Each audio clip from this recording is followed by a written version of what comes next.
Welcome everybody. We're happy to have you here. We're excited about 2024. At our recent Oregon City Business Alliance annual retreat, we discussed topics that we want to go ahead and cover throughout the year. There are some white cards on the tables. We would really appreciate it if sometime during today's presentation, if you would go ahead and let us know what topics you would like to hear about. We're here to serve you. We're not here to do our ideas, even though we have suggestions. We're here to serve you. So again, thanks for coming. I would like to acknowledge our sponsor for today's event. It's the City of Oregon City. And here they are. Would you like to stand? Or raise your hands? All right, City of Oregon City, there you go. We appreciate your sponsorship. I'd like to also thank the Abernathy staff for putting on together another amazing meal. I've had some people tell me how much they enjoy coming to our forums each month because the food is just so delicious. So if you could give a hand to the Abernathy staff, that'd be great. So I would also like to acknowledge some of our elected officials. We know a lot of them are busy with just their personal and professional lives, and we at the OCBA truly treasure your sacrifice, your commitments that you make to ensure the safety of the citizens of your jurisdictions, but also share a vision and a strategy as to how your city can move forward. So we've got Clackamas County Commissioner Martha Schrader,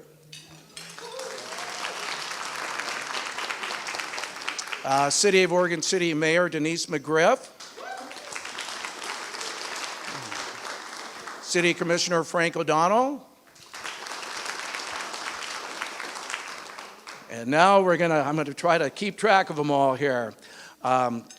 Tessa Daniel with the Clackamas River Water District, and I want to give a hoot because Tessa just joined today as a member of the Oregon City Business Alliance. We have Mary Baumgartner, City Council President for West Linn. We have Jay Jones, North Clackamas Chamber President. There's Jay. Sherry French with the Clackamas River Water District. There you go, Sherry. Thank you. Let's see. I don't think Mark Schull is here. I didn't see him walk in yet. And, okay, did I miss any electeds? Oh, and Jonathan? Hi, okay. Jonathan's with the Oregon City Chamber. And we are going to be featuring Tony Konkol, Oregon City Manager, today as he shares some of the accomplishments of 2023 and what the vision and strategy is for 2024. But we do have the City of West Linn City Manager and his new assistant with us as well today, John Williams and Alyssa. If you'd like to raise your hand.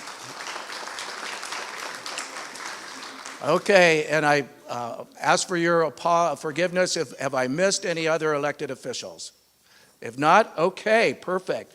Well, with that being said, I know Tony has a lot to say today, so I am going to go ahead and turn over the microphone to him.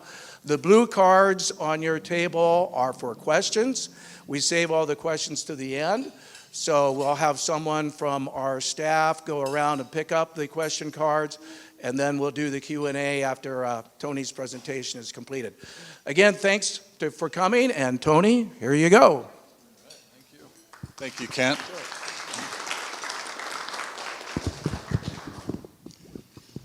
Go ahead and get this all set. Well, good afternoon, everybody. I'm pleased to once again have this opportunity to share Oregon City's accomplishments from the last year and the goals we'll be working towards achieving in 2024 and beyond. I'd like to thank the Oregon City Business Alliance for inviting me to present today, and all of you for taking time out of your day to attend. I appreciate this opportunity to share the goals of the Commission and the work that Oregon City staff has been focusing on. I wanted to start things off a little differently this time. I was asking Dan how many times I've done this. It's got to be 7 or 8 probably at this point. So if this plays out the way I intend, it will be an entertaining chance to break the ice a little bit with everybody at your table, and also sharing some fun facts about Oregon City that you might not know. If it isn't, I got the idea from the presentation from West a couple of months ago, so it's their fault. But we'll go ahead and start. So hopefully y'all can work together at your table. I'll give you a couple seconds. These should be really easy right off the top of your head. First question. How many miles of water lines does the Oregon City Public Works team maintain? I would expect that people with Public Works folks at their table are going to do pretty well on this, but just take a couple seconds. I'll give you a hint. It's between 130 and 170.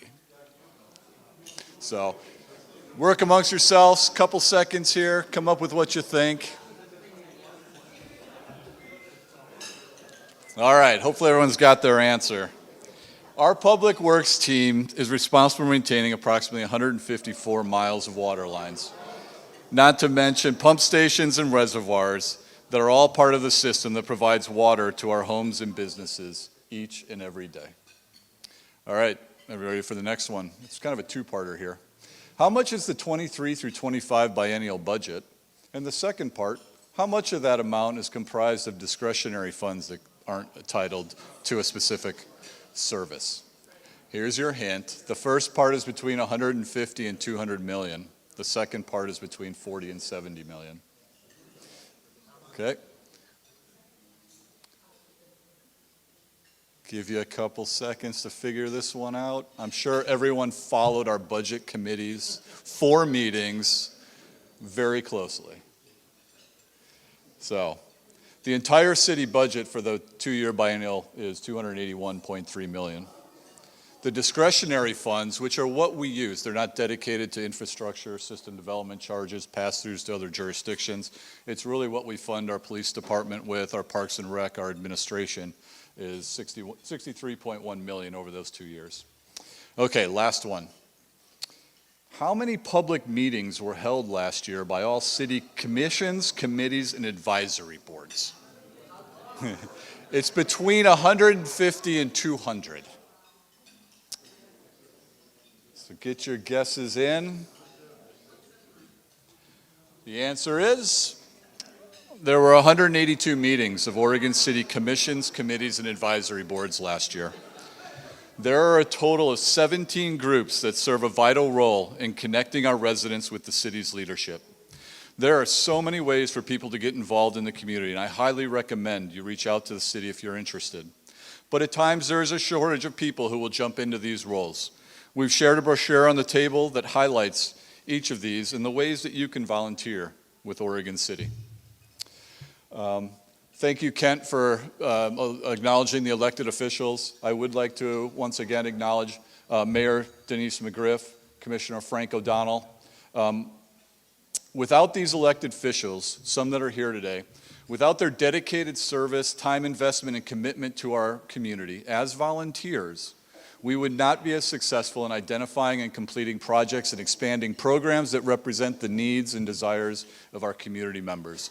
I'd also like to acknowledge Commission President Adam Morrill, Commissioner Mike Mitchell, and Commissioner Rocky Smith. Next, I'd like to acknowledge the staff that performs the work that our residents expect on a daily basis. Many of the department directors are here today, but I'm going to go through this pretty quick. Our IT director, Mike Dubai, HR Director Patrick Foyles, our Economic Development Manager James Graham, our Community Development Director Aquila Hurd-Ravitch, our Public Works Director John Lewis, our Parks and Recreation Director Kendall Reed, our Library Director Greg Williams, our City Recorder Jacob Wiley, and our Finance Director Matt Zook, and our Police Chief Sean Davis.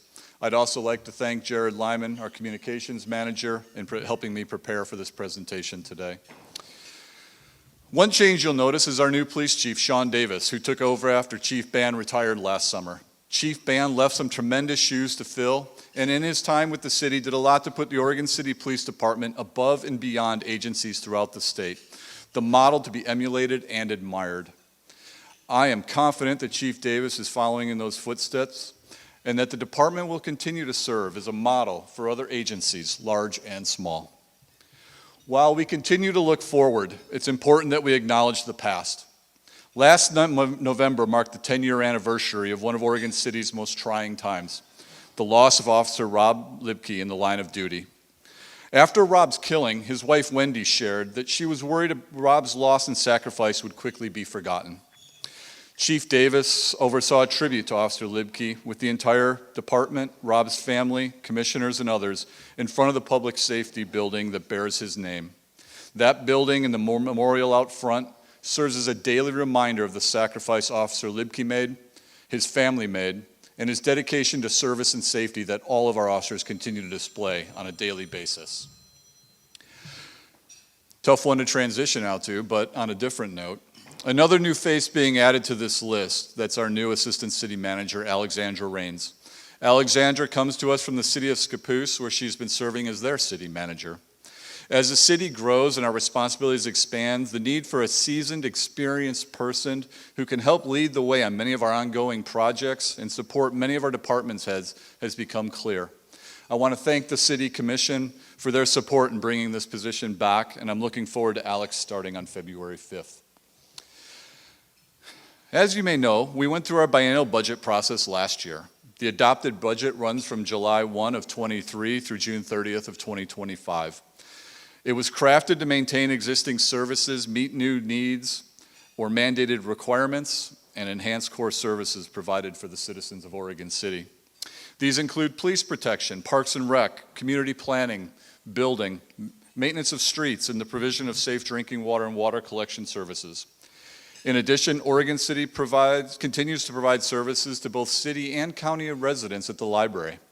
The library continues to provide a wide range of multi-generational programming and recently entered an agreement to ensure that any child enrolling in the Oregon City School District will have access to a library card if they would like. I'd like to thank the Oregon City School District for partnering with the city to make this possible. The City Commission is also working to improve tourism opportunities throughout the area with the creation of a destination marketing organization of DMO, which I will touch on a little bit later. All of this work is guided by the goals set by the City Commission at the beginning of each budget season. The Commission, working closely with staff, participated in a facilitated goal-setting retreat to discuss and identify the priorities for the next 2 years, which have been incorporated into the adopted budget, programs, and staffing levels that we're currently working under. You can see the current goals approved by the Commission last March on the screen behind me and on your tables. If you remember last year's presentation, many of these goals are a continuation of the prior goals. We've accomplished much, but when you're working on projects that take several years from conception to completion, a 2-year goal window suddenly goes by very quickly. So as I share some of these successes, you'll also see how yesterday's accomplishments are guiding and informing the work of today and tomorrow. The first Commission goal and a priority of the Commission and staff is to create a collaborative environment to promote diversity, equity, and inclusion, with the end result being a safe, inclusive community and organization. Anyone who is focused on DEI efforts know this isn't a goal that you can ever be marked done, but a dedication to continual review of processes and systems to ensure that anyone and everyone can feel that they are an effective, included part of our community. The current work is building on the accomplishments of the DEI community work that was completed during the last 2 years. Staff is identifying and engaging with a consultant who can help us re-engage a community task force to provide perspectives on residents' experiences in Oregon City, an internal staff working group, and help the city create and implement an updated training plan. This work is necessary to ensure all of our staff have the knowledge, skills, and awareness necessary for us to maintain an inclusive, supportive workplace that is supportive of ideas, experiences, and concerns that do exist. That, in turn, allows us to hire and retain the best staff possible. Another top priority is to invest in current and future capital needs for safe, sustainable infrastructure and city services. When I say infrastructure, a lot of people automatically think roads and water pipes, but this also includes our digital infrastructure. The need for this investment became plainly evident earlier last year when the city was the victim of a ransomware attack. While access to our systems was gained, thanks to the policies and processes set forth by our talented IT team, the damage was very limited and no data was extracted from our systems. Due to the investments that have been made in our network, the city was able to completely restore its data from existing backups, and we did not have to pay the ransom in order to successfully restore our systems. The city's experience has been another example of the importance of cybersecurity in an ever-changing environment that is more and more dependent on services and access, both internal and external, that is provided by IT networks. Mike Dobai, our IT director, has been invited to speak at multiple conferences and other agencies to share the experience of managing through a ransomware attack, providing examples of what we did well and were prepared for, and areas of vulnerability that should be addressed. Our IT department isn't resting on its laurels, however. In the past few months, they've started the process for numerous changes in policies, procedures, and tools that further harden our digital infrastructure based on the lessons learned from this ransom attack event. There is also plenty to focus on in our physical infrastructure as well. One of the realities of a historic community is a legacy of infrastructure that is coming to, or has passed, the design life of the materials. Last year, the city was approved to finance up to $33 million of improvements from the Water Infrastructure Finance and Innovation Act program, or WIFIA. The projects will focus on cybersecurity projects for remote water control and data acquisition systems throughout our city, pipe rehabilitation projects for the replacement of undersized and aging infrastructure, as well as increased capacity along Malala Boulevard Avenue to the Henrici Water Reservoir.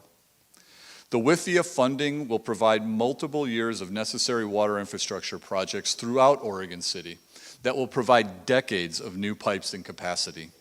I'd like to thank the Finance Department, Matt Zook and his team, for their work preparing the financial documents and securing the loan, and the Public Works Department for preparing such a compelling and successful application. Our project manager has been working with the contractors on all the preparation for this project, which are substantial. They've also been planning for a community communications plan that affected residents and businesses will soon be seeing to inform them about the projects and the impacts, so you'll definitely be hearing more about this as the season continues. Some of the investment come thanks to partnerships with our state elected officials. In the next 2 years, you'll see a streetscape improvement project on Main from 10th to 15th, including improved sidewalks, pedestrian amenities, street lighting, and street trees. These enhancements are being made possible in part by funding secured by Representative Anessa Hartman. I'd really like to thank her for her support of Oregon City. We're grateful for the support she has shown our community, and it's not just in the way of funding.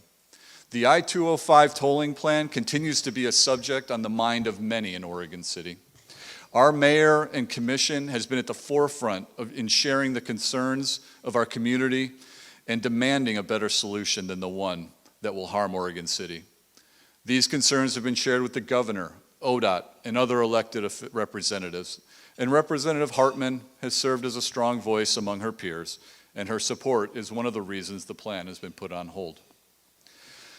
The city has recently entered into an agreement with Oregon Department of Transportation to begin the quiet zone contracting process for the implementation of the necessary pedestrian and vehicular safety measures at the 10th and 11th Street crossings. This project is partially funded through a $2 million federal appropriation, and the process is expected to take about 2 years to complete. Though the escalating costs that we're all experiencing will be monitored to determine the next steps once the initial design work and updated cost estimates are provided. Other work that has been ongoing is the finalization of the Parks Master Plan and the development of a citywide facilities plan. Oregon City has a wonderful and amazing parks and recreation system with numerous parks, open space, and recreational opportunities that our city's citizens utilize daily. The Parks Master Plan is a much-needed update to the community's parks and recreation needs, as well as the financial commitments necessary to maintain our existing parks and provide for the future needs of our community. I would expect that there will be a discussion of the appropriate system development charges necessary to accommodate the future growth of the city, but also potential non-system development charge funding to maintain and upgrade existing facilities. The work on that will be ongoing, But with some of our most popular programs and services taking place in buildings that are nearing the end of their projected lifespan, if not already past them, it's important for us to look at our needs and our options. Two buildings that are top priorities that we've identified are the pool and the end of the Oregon Territory Museum.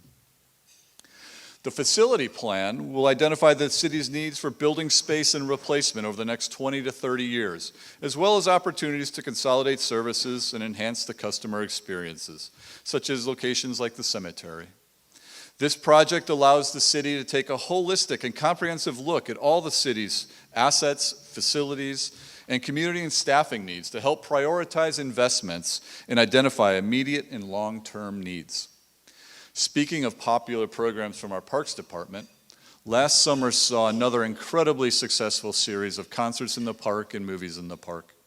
Despite some record high temps, which seemed like distant memory after last week's events, these events brought in some of the largest crowds yet during this.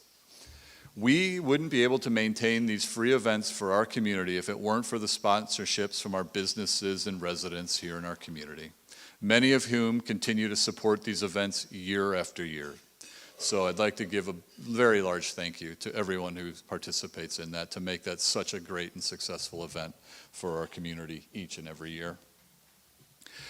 Another service provided by our Parks and Recreation team is the Meals on Wheels program that runs out of the Pioneer Center.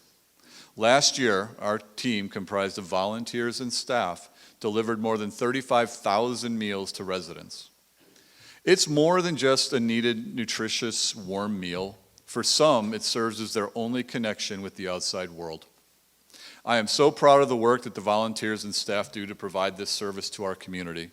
It is truly a life-saving program that impacts a tremendous number of our most vulnerable community members. With the support of the Commission, staff has been working with the Confederated Tribes of the Umatilla Indian Reservation for the funding, design, and construction of the Cayuse 5 Memorial, a place to recognize the history of the execution of the 5 Cayuse men hanged in Oregon City, despite asserting their innocence. This has been a goal of the city for many years and many conversations.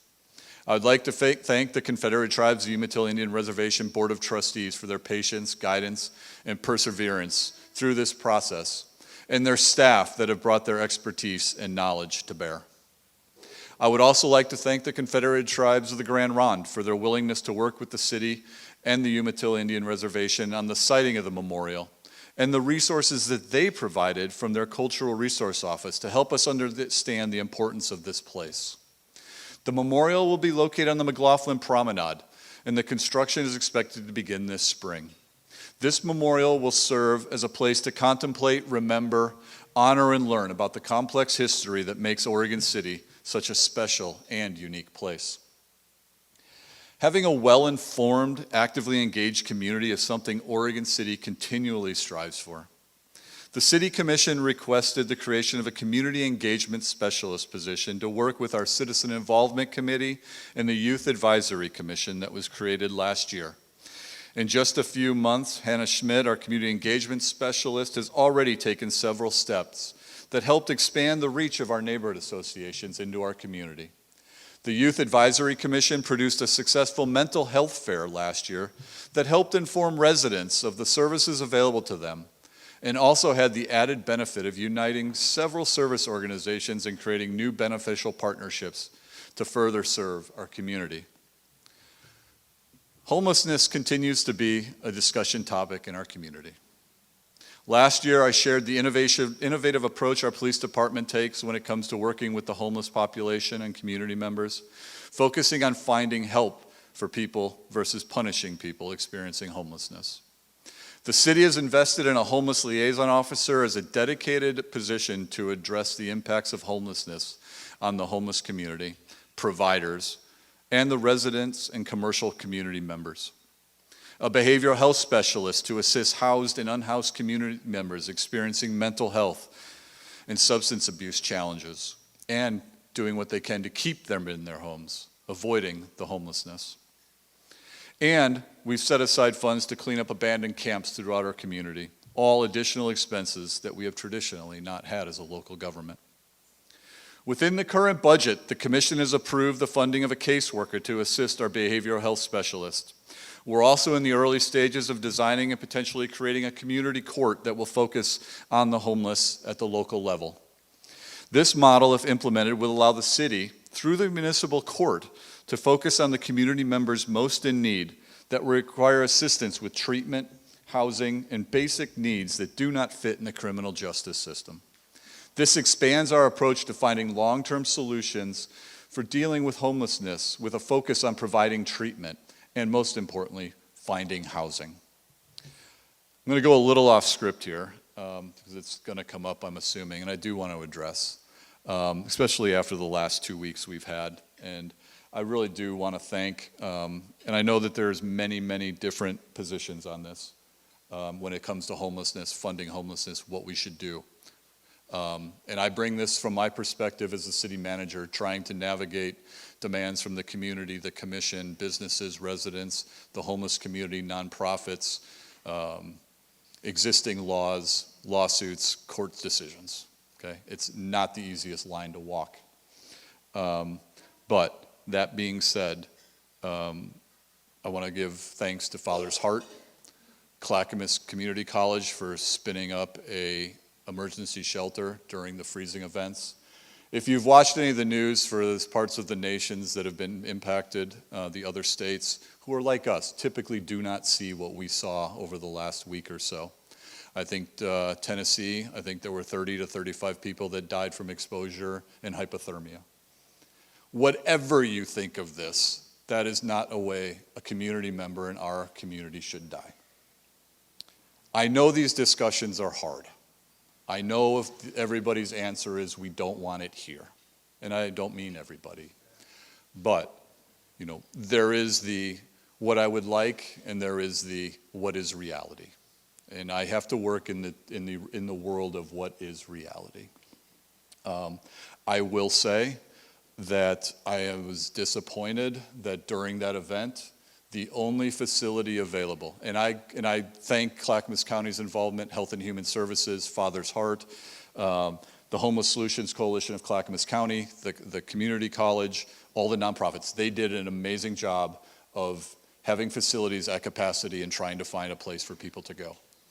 But the Father's Heart was the only facility open. Oregon City is not the only responsible place in Clackamas County in the metro region that should be dealing with these emergency issues when they come up. And I hope that becomes the discussion at a larger level for what the expectation is for other jurisdictions to handle their homeless community members as part of their community and not as something that gets shipped somewhere else for someone else to deal with. I know I'm going to get in trouble on this. It is a very, very hard discussion, and it's very, very hard for elected officials who are feeling the pressure and the fear. I do invite everyone who has an interest, whether for or against, a concern or want to help. You know, I've heard we spend too much money on it. We don't spend enough money. We do too much, we do too little. But the Homeless Solutions Coalition of Clackamas County has been working with the purchase of Miles Fiberglass on Main Street. I understand the concerns. I also understand that we always want government to be more efficient, whether it's providing a service, how we spend money. So if you can just imagine for a moment that you come in and we let you know that, well, all you got to do is you got to go get your birth certificate so you can get a social security card so that you can get your driver's license so that maybe you can see if you have benefits that we can get you into. Okay? Me with a car going to do that is going to take me a while. Walking around with all your stuff in a shopping cart or on your back, navigating this system is hard. And I understand, once again, the concerns, and I hope that those are brought forward and part of this. But I don't know what a better answer is other than to say, let's take all these services that are here and consolidate them so that you can be walked through that process. You can't tell me that's not going to be more successful than what we're currently doing. You know, but I also understand the downside. You know, if we're successful, more people are going to come, right? Maybe, probably, don't know the answer to that, right? But we should be prepared for that. There are things that we can do. Instead of being reactionary, let's look forward. I talked a little bit about the Pioneer Center and the amazing work they do in providing 34,000 meals to people in need, right? I don't know if it's because they're elderly. I don't know if it's because they're housed. I don't know if it's just because we're providing them food and an ability to stay in their house, that it doesn't create this visceral reaction. We have a program, it's successful, it works. We have this reaction to homelessness that's completely different. The safety net is not there. Now, I don't know what's going to happen, but I do invite everyone on both sides of this discussion, please be engaged. The Homeless Solutions Coalition is giving a presentation to the City Commission on February 7th at 7 o'clock. I invite you to attend or watch online, provide your comments, right? The more we're engaged, the more we can be comfortable with this. There's so much rumor and disinformation that we deal with on a daily basis, including around this proposal. At least hear what's being proposed, and let's work together to try to see if this is something that's even feasible here. At the minimum, there are things that can be designed into, considered before it opens that will hopefully try to work with that. So,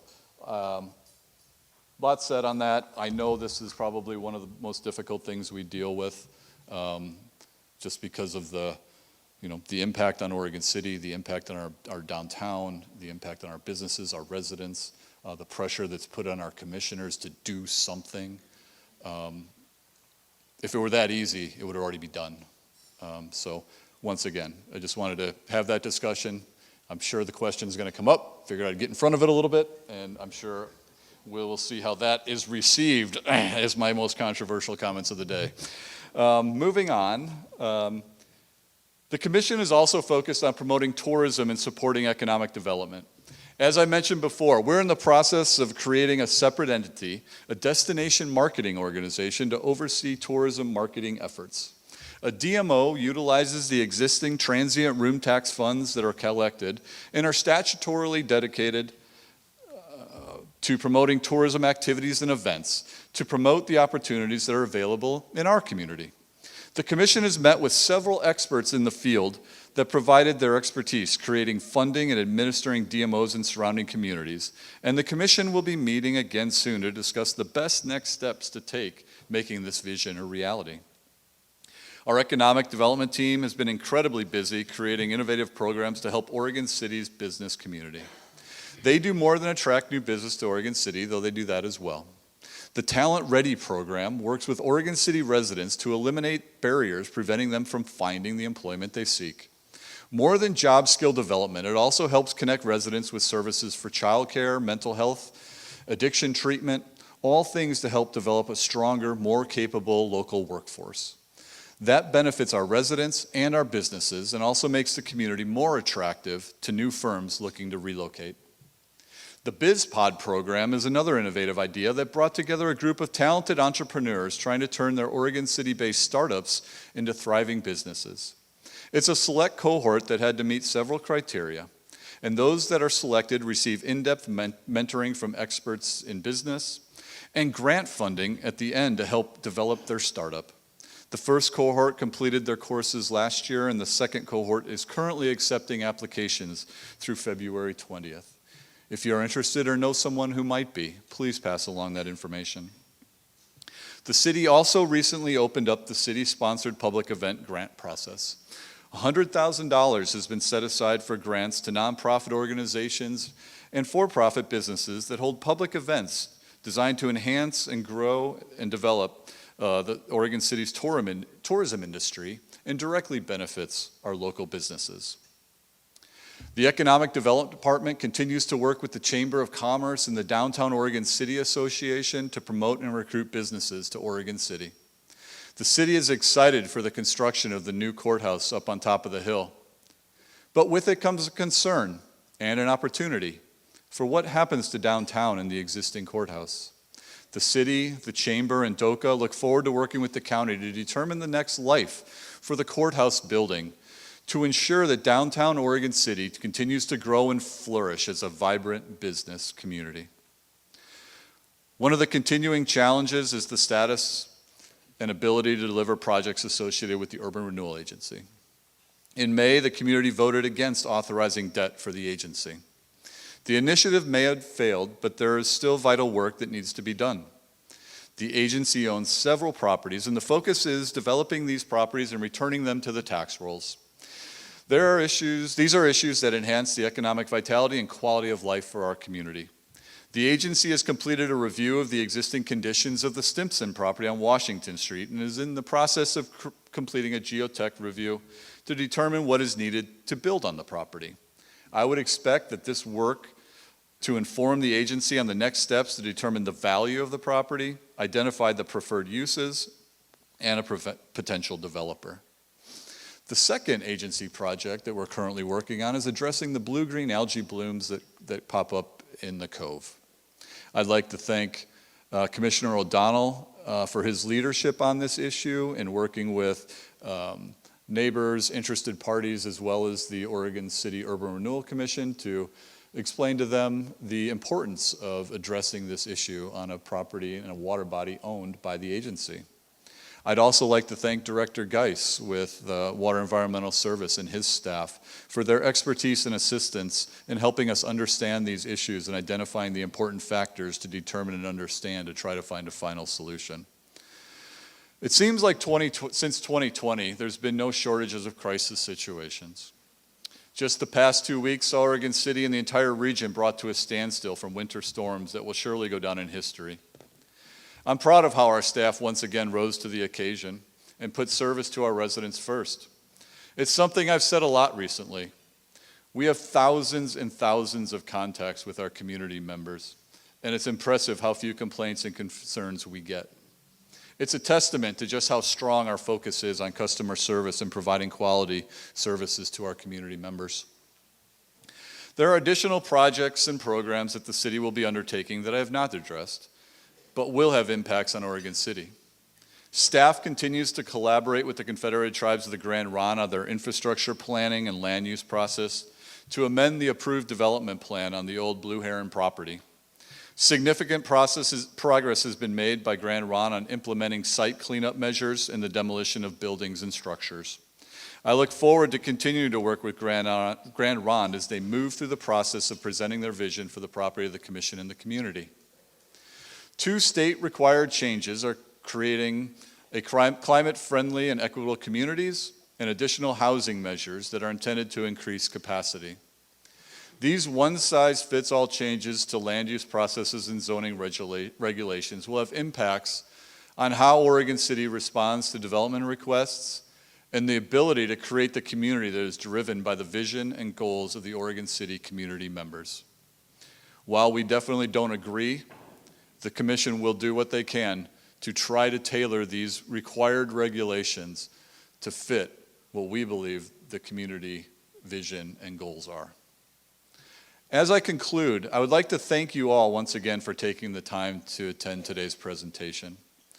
Maintaining core services while also addressing the changing needs of the community, which is a priority of the City Commission, are reflected in the goals, investments, and the work of the Commission and staff. There are many positive projects and investments occurring in Oregon City that will provide for the community for years to come, while maintaining existing services and programs that the community relies upon and expects.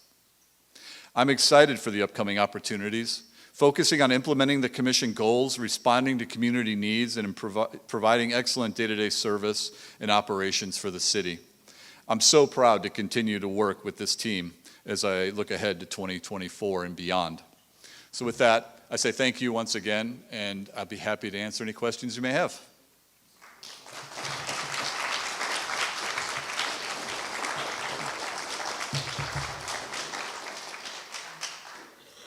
Okay.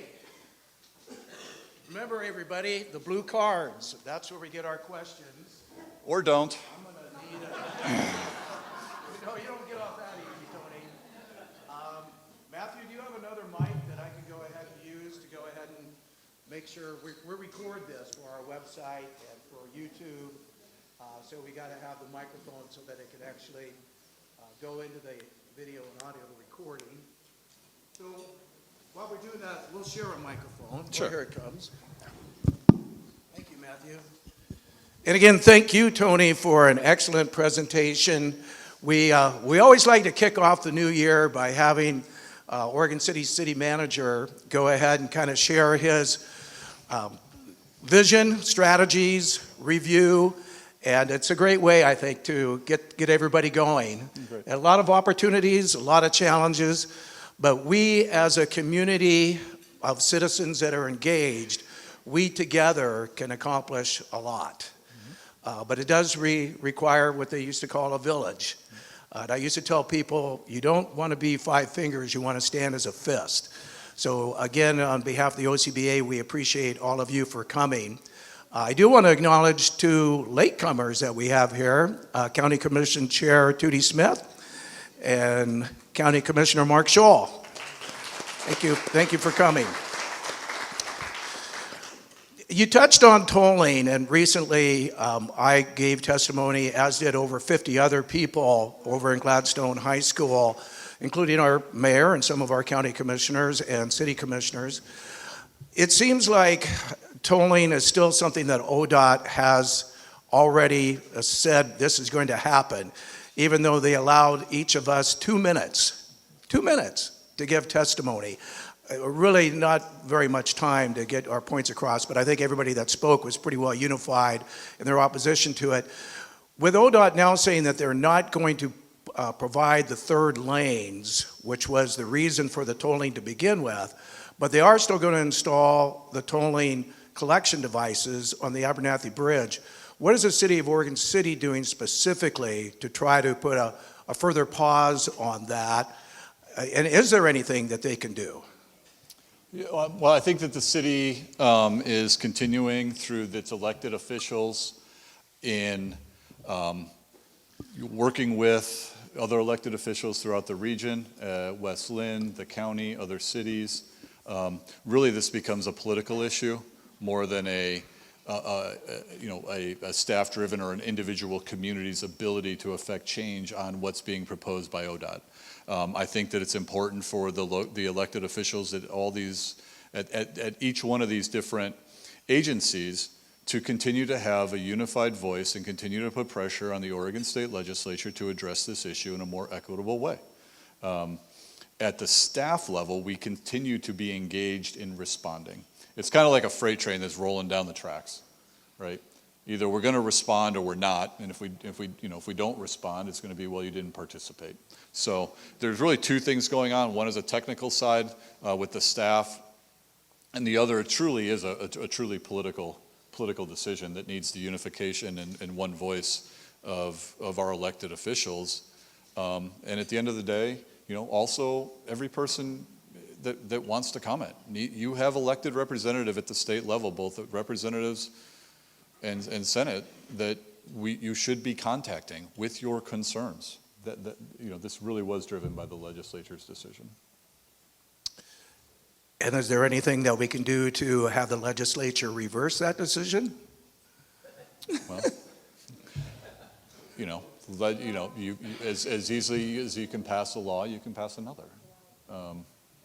It's an election year, so I guess we'll find out. That's how this process works. Yep, yes. Right, that's true. On another business-oriented topic, recently it was announced that Rivermark Credit Union had merged with Advantage Credit Union. Advantage has a fairly large new facility up by Clackamas Community College. Can you provide an update on the Thimble Creek Industrial Park area up by the community college and possibly on the Oregon City Golf Course concept plan development going forward in that same area? Well, we've been working with Clackamas River Water. One of the challenges in that area is providing sufficient water until another reservoir is built south of the city. The city has purchased the property for reservoir expansion. They've also entered an agreement with Clackamas River Water for the temporary provision of water if it's necessary until our water systems are brought up to appropriate size to accommodate the development in that area. One of the, some of you may or may not be aware, is that the city of West Lynn and the city of Oregon City are joint owners of South Fork Water Board, one of the oldest, if not the oldest, water board and water rights in the state of Oregon. We're very proud of that the vast majority of the water that comes into Oregon City is through South Fork Water Board. It's important that we maintain control of our water source, the water that we provide, affecting the rates that are provided. So this agreement with Clackamas River Water was really important to, one, try to accommodate the timing of the development if it does happen in that area, but making sure that over the long term, it's South Fork Water Board in the city of Oregon City that controls its destiny related to water infrastructure. Okay, great. It's really, I don't know what, it's driven by private interest. I mean, the private property owners are driving the development in that area when it does occur.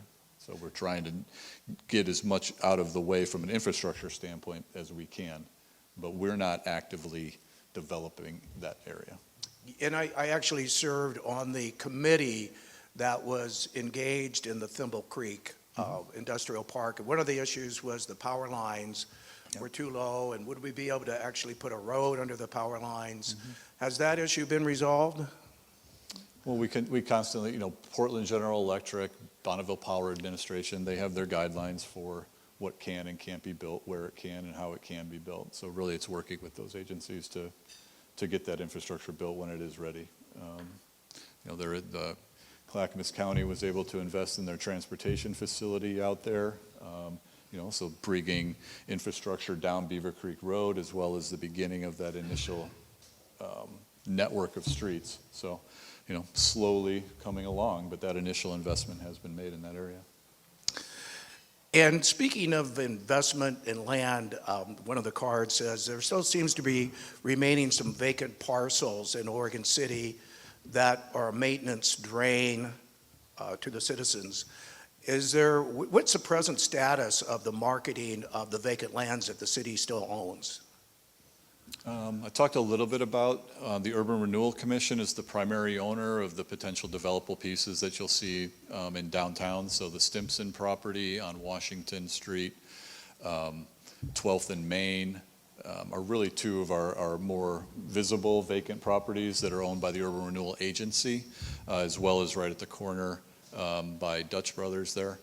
So quite a bit of work has gone into identifying what can be done on the Stimson property. So that used to be the Stimson Mill, holding logs on there, processing logs. So really just working through that process of making sure that we have all the environmental issues identified by the Department of Environmental Quality, at least understood, as well as trying to identify where any substantial fill from the milling process that happened on that property are located, which will then drive.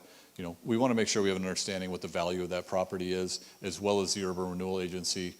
Is it come one, come all, propose something, or is it a more targeted approach to what they'd like to see developed on that property? So that'll probably be the first one that we see moving forward. And you mentioned when you were talking about the Stimson lumber property, in that same slide, or there soon thereafter, you talked about the algae blooms in the Clackamas Cove. And I know there have been different ideas on how to address that, possibly talking to the Lake Oswego Lake Corporation, where they use aerators to go ahead and treat the runoff of fertilizers that come from people's yards into the Oswego Lake.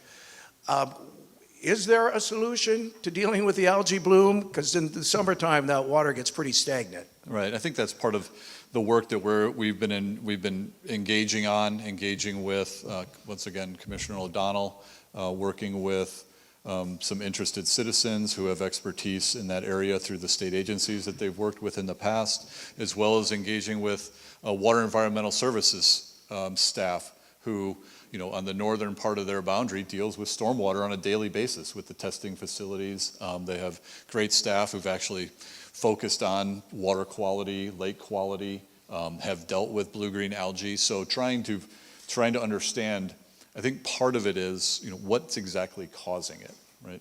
And so we're having those discussions now to determine what the best path forward is. There's been lots of ideas of, dredging, aeration, providing canopy coverage to try and cool the water, providing more water into the system, and then also trying to figure out is it pollutants that are coming in from stormwater? Is it pollutants that are coming down the river when things get low? So trying to get our hands around what exactly are we trying to fix, the why. Yeah, it's not a one solution It's a that complex takes system. care of it all. Correct. I can appreciate the undertaking that's going to be challenging. Has the Oregon City Council taken a position on possibly repealing Measure 110? I don't think that we have. The commission we have not had a discussion about 110. Okay. Where will people go after staying at the Navigation Center? And I should say it's called the Navigation Resource Center. What type of resources will be available at the vacation or the Navigation Center? So the question is what type of... What type of resources will be available at they're calling it the Navigation Center, but I think it's actually called the Navigation Resource Center. Where will people go after staying there? Okay, so it's kind of two questions in there, and I don't want to get too ahead of this. As I said, on February 7th, we're going to have a presentation to the commission to talk about exactly what's being proposed at that facility. But when you think about the services that are in Oregon City existing, whether they be governmental or non-governmental, you could see this consolidation of services at one location. So when you think about what Father's Heart's doing, when you think about what Love One's doing, when you talk about providing showers and laundry services, there's the potential that you have the ability of Health and Human Services to be there to deal with mental health issues, substance abuse issues, having a housing coordinator in one location. And not that necessarily the mental health or the substance abuse is going to be addressed there. I would think of it more of a triage center. It's like, okay, you need A, B, and C. You are more of a crisis situation, and we can get you to where you're needed. So really, it's trying to make the system that we have a lot of people out there doing a lot of great things, trying to bring them together so that it can function more efficiently for the user, and hopefully through that efficiency, you're more successful in addressing those concerns. With, once again, from Oregon City's standpoint, is moving folks into a housed situation. That should be the end goal of all of this. As we move through this situation. And where do they go? I think that's been one of the challenges. It's a challenge all throughout the region, right? We don't have enough shelters. We don't have enough bed space. We don't have enough housing. Whether you agree or not, the region has passed a tax for supportive housing. Now, either we ignore it and don't utilize those funds, or we engage to the benefit of our community to try to improve the situation. That's a conversation that's still ongoing. Obviously, you can probably tell where I'm at, not whether I support it or not, but I do have a situation. We do have a situation in this community that we're trying to address, and I'm going to utilize every tool I can to improve that situation. Now, like I said, a lot of this is a political discussion as well. And where the politics end on that is the direction that I go. But until those decisions are made, sitting back and doing nothing is really, really difficult. And on behalf of the Oregon City Business Alliance, we certainly appreciate your desire and intent to be as fully engaged in this very critical issue. And we'd also like to thank the county commissioners for stepping up and providing, I believe it was $10 million as a contribution to help acquire the Miles Fiberglass building. And for those of you who don't know where that building is, it's right over there, a couple blocks, just catty corner in that direction, over by the railroad tracks. And if I could just say, with the implementation of the behavioral health specialist, Val, and our homeless liaison officer, that was about how do we consolidate, how do we know where these resources are available, right? Whether it's knowing where we can get someone in depending on what their status is, what event they're dealing with at that moment.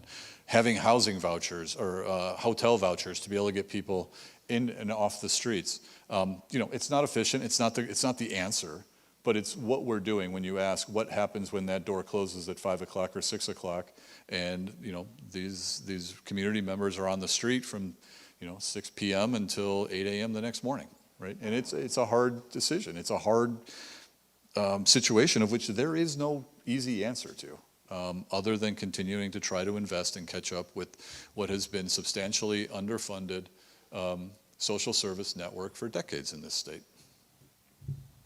Okay, going to move in another direction, and I'm not sure that you'll be able to answer this or not. Well, skip it then. Just giving you a heads up. All right, thanks. I couldn't answer it. Sorry, Ken, I don't know the answer to that one. On the news today, a hospital in Colorado said that they are going bankrupt due to the immigration crisis. Jeez. Providence reported losses last fall and could also experience serious financial losses with migration and the homeless. What can Oregon City do, if anything, to help protect our medical facilities before they face these financial crises? This is a great example of, I've talked before, once it gets to the city commission or the county commission level or a city council level, it's because it's hard. If it were easy, staff would have dealt with it and we would have moved on and done what we needed to do. I think this conversation ties directly back to the conversation about how do we engage as a community in addressing homelessness in our community, right? We either ignore it, we engage, we don't engage, but it takes having those relationships with the state, with the county, with the nonprofits that are out there trying to perform this work, right? Or we don't, right? And maybe it gets better, maybe it doesn't. Or we take an active role in trying to make it better, right? So, if we had the ability to as a police officer or a behavioral health specialist or our caseworker, when we engage these situations, that we engage daily in our community, daily, instead of taking them to the emergency room, to which there's probably not a lot that they can do, but taking them to a center that can then get them into the Health and Human Services, mental health, or substance abuse program with the resources that are there. That's the right place to address those. It's not taking someone to the emergency room in every situation because they don't have the capacity to deal with that. So how do you build capacity? You invest in the services that are necessary for these situations that we're seeing from the mental health, substance abuse, and homelessness side. We don't deal with immigration. I really don't have comment on that part. I wasn't sure if you'd be able to respond to that or not. Speaking of the relationship that the city has with the county, with the city being the county seat, what is the present status of the transformation of the downtown Oregon City Courthouse? We know, I've been to the administrative buildings up at the county, and your new facility just looks amazing. And we know it's going to be open before we know it. But we still have that structure on Main Street. Mm-hmm. Is there a dialogue taking place? Not yet. I think this is one of the reasons I brought this up. I do hope that this becomes a dialogue that we can begin with county staff to start thinking about how this facility, how the courthouse transitions. Once again, a lot has been invested in our downtown, the business owners, the property owners. And we've come a long, long way, especially for those of you who've been here a long time and kind of remember the transformation of downtown. And I do like to bring up, there was a time when the county commissioner, the board and their offices were right on Main Street. And when it moved up to red soils, there was a big concern, what's going to happen? And I think it was probably one of the biggest new investments in monies that we saw on Main Street and really started that transition that we see down there. So I fully acknowledge, right, in May of 25, I think is the date, that's going to be here quick.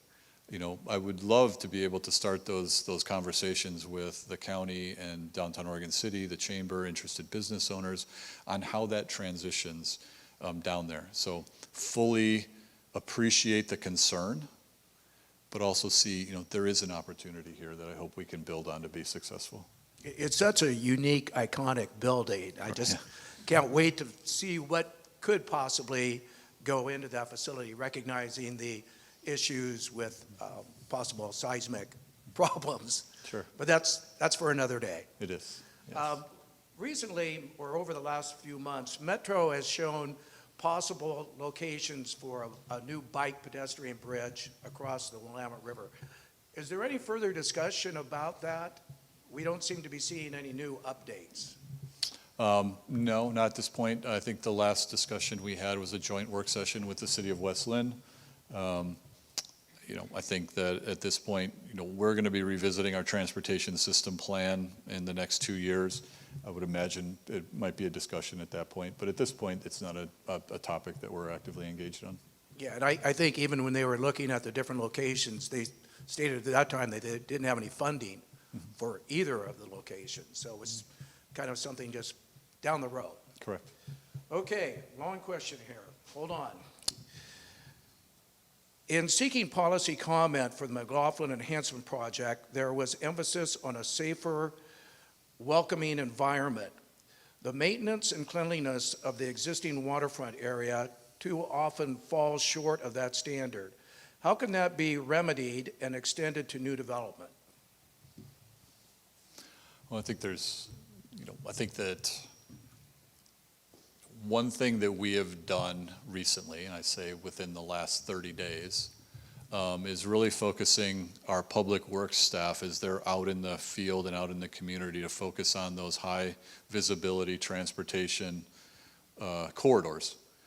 So one of the areas that was just recently cleaned up with the coordination of our police and behavioral health specialists was the McLaughlin the Willamette Terrace walkway. So we do realize that keeping up with these maintenance is a commitment, and we're moving in that direction to be more aggressive and in front of trying to address areas where we see graffiti, where we see garbage accumulating, realizing that what some of us call garbage is someone's personal belongings. So we're walking this line of collecting, cleaning, but making sure we don't get ourselves into a pinch dealing with throwing away someone's personal belongings that we were required by state law to maintain for a minimum of 30 days. So it's been an educational process, but it is a priority for our staff to really try and focus on those higher corridor areas, higher visibility areas. We've also recently updated, the commission approved additional standards related to graffiti removal and accountability. So we're trying to make those steps to address some of those livability issues that we've seen historically. And Tony, one of the areas that the graffiti is quite prevalent, quite obvious, is the old Blue Heron Mill site. Can you provide us any information that may be an update from the Confederate Tribes of the Grand Ronde as to what their proposed plans are for that site? We're excited to see them as well. So we've been working with Grand Ronde. They received about $2 million federal appropriation for what would be infrastructure for what would be a new Water Street and 4th Street. Our Public Works Department and Planning Department has been working with them meeting regularly to try to walk through, what are the infrastructure improvements that have to happen. We've been working with them on amending the approved land use approval for the site. I think working through their tribal council, they've come up with some tweaks to the property that they would like to see as returning that to their native lands. So they're still working internally, and so I think until they have consensus amongst themselves, I don't have all the information, and two, I don't feel at liberty to discuss where they're at in that process. I will say it's very consistent with what the community put together through years of work of trying to figure out what that site becomes as it's reinvented, and I think they've tried to meet that intent, but realizing that there are some pretty significant cultural priorities for them as a sovereign nation that they would like to see incorporated into that site as well. Okay. Stay tuned. I keep saying, yeah, it will, yes. I got a feeling we're going to say that next year at this time as well. Hope not. I hope not. Yeah. We will find out. Recently, Governor Kotek came back out and reviewed, it had been a one-year anniversary of her statement that she wanted to see housing increased from its present level of about 20,000 new housing units a year to 36,000, which was a very, very ambitious goal. We hadn't seen that type of housing production since the early 70s, when there was a lot of land available to acquire and develop that was flat, usable land. With the recent land use submittal for the Oregon City Golf Course property and the recent court decision on the Park Place Crossing master plan and the landfill, can you give us an update as to whether any of those projects might actually go forward this year? Probably not the landfill. I doubt they may be approved or reviewed. They're not going to go, I'd be shocked if they're turning dirt in a year. Just getting through the land use process, the engineering process, maybe the golf course, but I don't think that's even been reviewed yet. So, that's still pretty early on in the land use approval component of that work. Do you know how many units would be created in each one of those separately? I don't have that off the top of my head. No, Okay. Sorry. I think it's well over 1,000. I would have to. Yeah. I'd have to go back and look. I'd be surprised if they bring 1,000 units on at one time. Oh, yeah, obviously, it's the master plan that calls for 1,000. Correct. Everything like that would be phased, and Right. there's no way you can handle the expenses of infrastructure for that many units at one time. Does the city have any plans to provide free access to Wi-Fi? Free access to Wi-Fi outside of our existing facilities that provide free access to Wi-Fi? You're talking citywide? Citywide? No, we do not. Sorry, folks. Okay, Oregon City is burdened with regional solid waste, regional wastewater treatment, regional transportation hub, and county service center.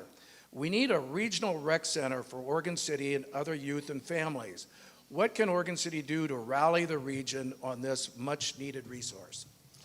So I think part of this, I talked a little bit about the Kendall Reed, Parks and Rec Director, is working on our Parks Master Plan update. Once again, I talked about some of the facilities that are way past their life, the pool, the end of the Oregon Trail. So as we work through that process, I could envision a discussion about how do we fund these and what do we want these to be, right? I think the pool was mid-50s, end of the Oregon Trails, probably 30-some years. So this is that opportunity to really have that discussion. What do we want in our facilities? Which, I could see being part of, if it is a larger recreation pool type of a facility, does that become part of an ask for the voters for bonding authority and the ability to pay for that, right? But I think that now is the time to be engaged and be part of those discussions as we're talking about the master plan, the financing, the system development charges that go into our park system. So right now is actually, like I said, the opportune time is we're beginning that public discussion of what do we want to be in 20 or 30 years. And speaking of opportunities, because you used that word quite a bit in your last comments, because I'm out of questions. Darn. Take as much time as you want in answering these. What do you see as a city manager for Oregon City as the biggest opportunity that this community has going forward? And what do you see as the biggest challenge in Oregon City in trying to achieve those opportunities? Oh boy. I think some of the opportunities that are out there, I think that working with the Confederated Tribes of the Grand Ronde on their redevelopment proposal will be a tremendous opportunity for our community. I think that focusing on returning the properties that we have control over to the private sector for development is a great opportunity. I think that some of the challenges will continue to be homelessness, infrastructure, and how do we finance some of that. Oregon City, as you're well aware, or may not be aware, has a charter requirement that any debt we take on needs to go to a vote of the people.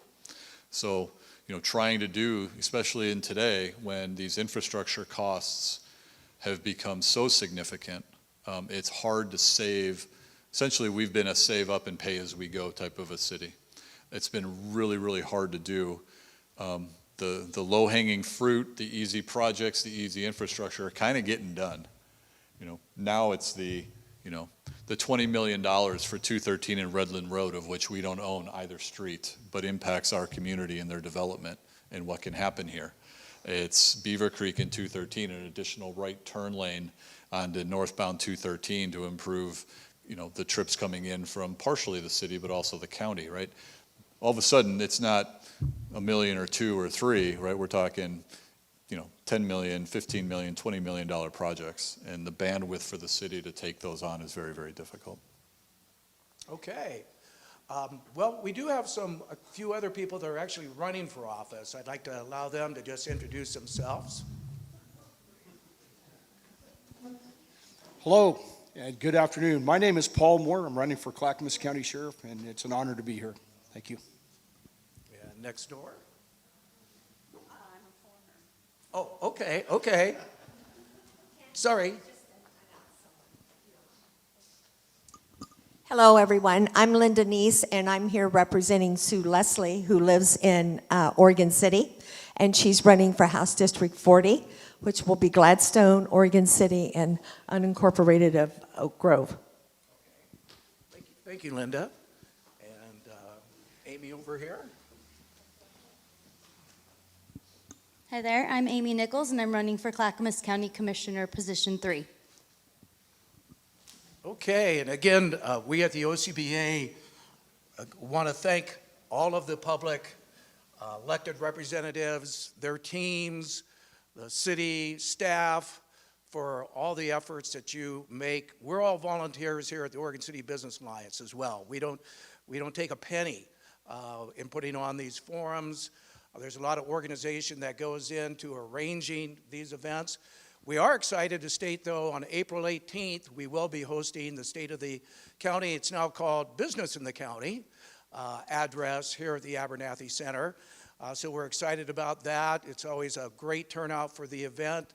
I'm glad to see 3 of the county commissioners here today because we, as the county seat in Oregon City, feel a very close relationship and alliance with the county commissioners. And we just want to see that grow and be enhanced. We're having some conversations with some of their staff members to see how we can expand that into a bigger network that really helps Clackamas County put its name on the map down in Salem. And we'll see where that goes. So next month, this time we had the Oregon City Manager kind of talking about where we've been, where we're at, where we're going. Next month, we're going to have the Westland City Manager, John Williams, possibly the Mayor, possibly City Council President, Mary Baumgartner, and others. We may have Andrew Mason of Willamette Falls Trust come and share a few words as to what's taking place on the PGE property for the public river walk. We do want you to share what you're planning on doing with your $88 million of Urban Renewal funds from Willamette to the Arch Bridge. Just kind of setting them up here a little bit, Prime the pump. Isn't that what they call it? Prime the pump. So we do hope all of you can be here. That'll be on February 27th at the Abernathy Center. Again, I want to thank each and every one of you for being here. We didn't have to navigate through solid ice. Outside my garage, the ice was a foot high from it dripping from my roof. Yeah, John. Next week, next month, we're thrilled to have the opportunity. If there's things you want to know about West Lynn, tell us in advance, and we'll add it into our presentation. I have some business cards. You can easily find me online. Email me or email Kent questions, and we'll be happy to work that into your presentation. What do you want to know about what's happening across the river? And because of tolling, we've gotten to know their elected officials really well. That's the one common denominator that is bridged no matter what party you're in, no matter what beliefs you have about things. Nobody wants to see unfair and unequitable tolling on our local citizens. Nobody. And I think we as a body together, West Linn, Gladstone, Oregon City, the county, we can have a solid voice in making sure that that is dealt with in the appropriate way. And what is being proposed right now is not fair. I think we all recognize that and know that something has to change. So with that being said, go out and enjoy the day. I think it's supposed to hit the mid-50s this weekend. I'm not sure I can really believe that, but the spring has sprung.